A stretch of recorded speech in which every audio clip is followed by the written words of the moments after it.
109 years ago, almost to the day, William Hooper Councill, an ex-slave who would found and become president of a college in America, would breathe his last breath at the age of 61. News of his passing spread across the country and even the globe. It was printed in all the major newspapers of that time, including the New York Times. One paper quotes the Secretary of State as saying, "Dr. William Hooper Councill was the greatest man of the Negro race, undoubtedly the greatest benefactor of his own people that the Negro race had ever produced." 5,000 people would gather here to pay respects to the founder. Even the family of the former governor, the Clay family, they would not only attend, but they would render a song on behalf of their family. One proclaimed, "Here lies our dearest friend," and his race would never forget him. It is true to a degree, we hadn't forgotten the legacy of Dr. Councill. And over the last 100 years, schools have been erected bearing his name across the entire state for the cause of education. But when we associate Councill in politics, being an influential global speaker, even a statesman, even a pioneer in civil rights, those stories we've forgotten. And to a degree, unfortunately, that part of his legacy has eroded with time. So who was William Hooper Councill, that we should remember him in the 21st century?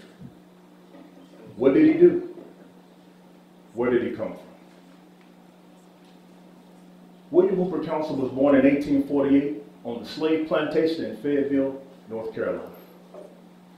His father escaped the chains of slavery, fled to Canada, and found his freedom.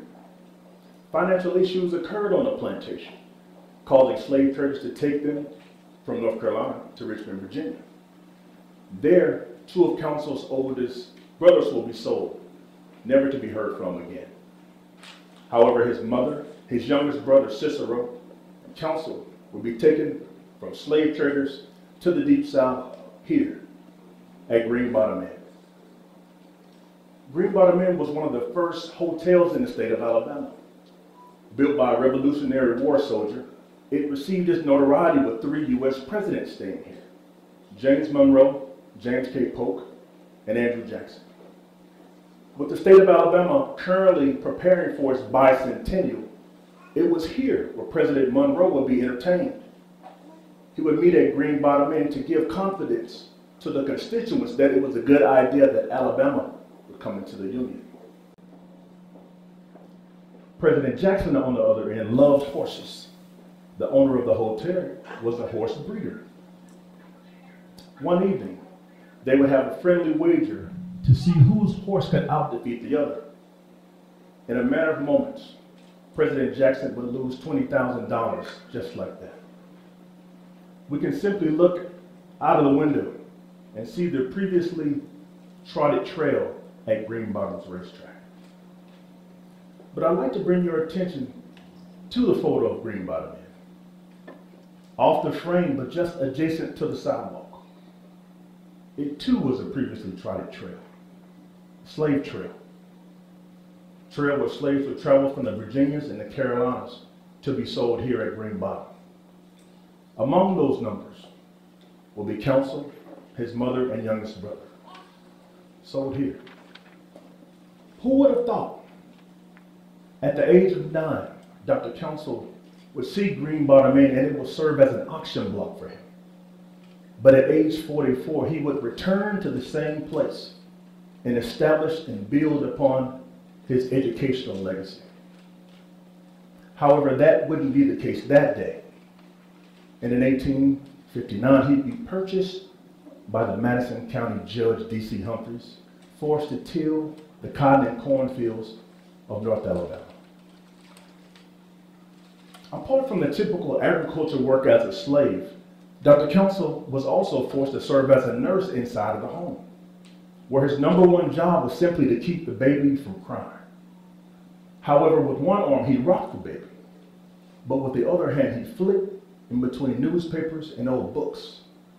I'm sure not understanding much, but it was as if the words and sentences were luring for him and calling for him to commune with them.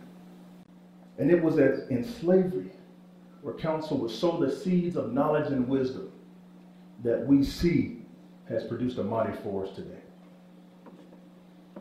1865, Civil War is over, slavery is abolished, and it's no longer against the law for slaves, now freedmen, to receive an education. Councill and his brothers enrolled in one of the first schools established by the Freedmen's Bureau, 40 miles of here in Stevenson, Alabama. I'd like to read a quote from Dr. Councill that speaks of the challenges that he faced when trying to obtain an education after slavery. Dr. Councill says, "I slept in a cotton pen a whole winter because I had no better place. I've washed an only shirt and then sat in the shade of a tree while it dried. I wore a pair of Yankee drawers for pants for a whole winter. I wore low-cut shoes in winter without socks. When a boy, I never had an undershirt, nor dreamed of an overcoat. I plowed once 3 days for an old Greenleaf's arithmetic. I only had split cedar for light for 3 years. Later, I walked 3 miles, 3 times a week, for lessons a week in physics and chemistry, and paid a learned professor 50 cents for each lesson. God forbid that anybody, white or black, should ever be forced to battle against such odds." At this school, Councill would receive 3 formal years of education and would become the teacher and now teach his former peers. Working together, blacks and whites, for the cause of education for the former slaves was too much for the locals in Jackson County, causing a heightened in domestic terrorism as the Ku Klux Klan would literally decimate this village. They would burn their schools, burn their churches, and shoot inside of their residences. Half went to Chattanooga and the other would come to Huntsville, where Councill would return. He would return with the tools now and the training and establish the school we know today as Alabama A&M University. And here's a photo. That village today is known as Averyville. Working with the state, we were able to erect an historic marker to commemorate them. Dr. Councill was considered the father of industrial education for the state of Alabama, opening the door for many educators who would come after him, including the famed Booker T. Washington, who will come 6 years later. Apart from this industrial education, he loved the arts, fascinated and loved music as well. So much so that he hired W.C. Handy, who's the father of blues, to be his musical director here. Although Councill could respect and recognize his musical genius, Councill wasn't a fan of his musical selection. He wasn't a fan of this new, syncopated, groovy style of music. He thought it was unsophisticated. The students loved it, staff loved it, but the professor not so much. I can imagine it being similar to me growing up as a teen, taking an interest to this hip-hop sound, and my father just shaking his head. But it was students here who would serve as some of the first audiences of this new genre of music we call the blues, that is now literally permeating the sound waves across the globe. Apart from an educator, Dr. Councill was a lawyer who passed the bar on his first attempt. He was an editor of his own magazine known as the Herald. He was an author of many books, one, Lamp of Wisdom, and another, Negro Laborer, A Word to Him. He was a politician.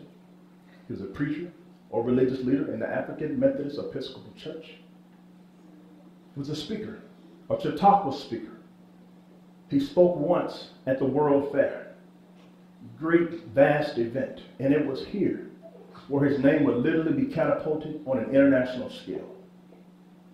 So much he would sail to Europe in 1895 and speak at one of the largest churches in London, England, under the direction of Reverend Dr. Charles Leach. Dr. Leach was also a member of Parliament, became a dear friend of Dr. Councill, and would later even receive an honorary degree of Councill's A&M. While here, He would be entertained by Prime Minister of Great Britain, William Gladstone, as well as King Leopold II of Belgium. Apart from Councill's educational efforts and even his influence internationally, it must be noted of his civil rights domestically. In 1887, the federal government created the Interstate Commerce Commission, arguably the first regulatory agency. The purpose of this agency was to protect farmers for shipping their produce across the railroads. However, the regulatory agency also gave the commissioners authority to make sure that all passengers were treated fairly. 6 days after the commissioners were established, Dr. Councill buys a first-class ticket, and he sits in first class traveling from Chattanooga to Atlanta. As soon as he sits down, one of the employees approached Councill, carrying a lantern, and demands he gets up, sits in the colored section. Dr. Councill replies, "I bought a first-class ticket. Therefore, I'm entitled to these first-class accommodations. However, if you'd like me to move, just have the conductor tell me personally." The employee runs off, returns. This time he returns with 4 other men. Collectively, they demand that Dr. Councill remove himself and sit in the colored section. A second time, Dr. Councill refuses. He says, "I bought a first-class ticket. Therefore, I'm entitled to these accommodations." Without a third warning, the man carrying the lantern strikes Councill across the face. Blood began to pour. Councill shoots out like a raged lion, and a fight breaks out right on the train. Unfortunately for Councill that day, 4 against 1, it's not much one can do. But they bruise him pretty bad and they throw him into the colored section. He gets off prematurely in Dalton, Georgia, to tend to his wounds and return to campus. 2 months later, students attending Councill's school at A&M, they too sit in first class.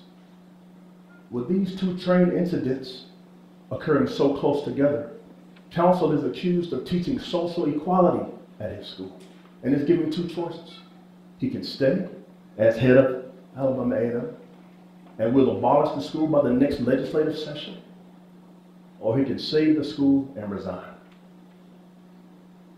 Councill replies he feels he's been treated so unjust and unfairly, but he says, "For the love I have for my race and for the cause of education, I tendered my resignation," and he resigns June 4th, 1887, to be replaced, but for only 1 year, by Peter Clark of Ohio.